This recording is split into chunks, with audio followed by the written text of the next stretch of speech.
I'm the developer of Dungeon Maker 3D.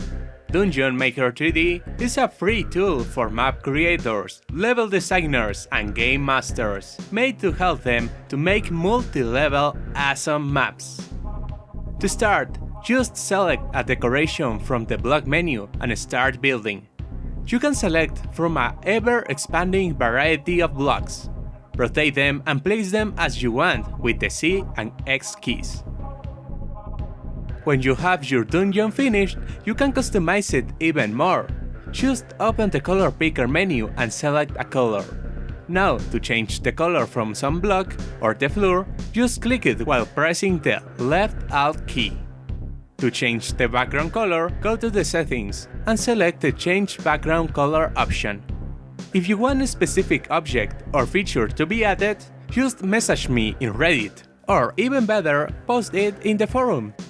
Start using Dungeon Maker 3D today.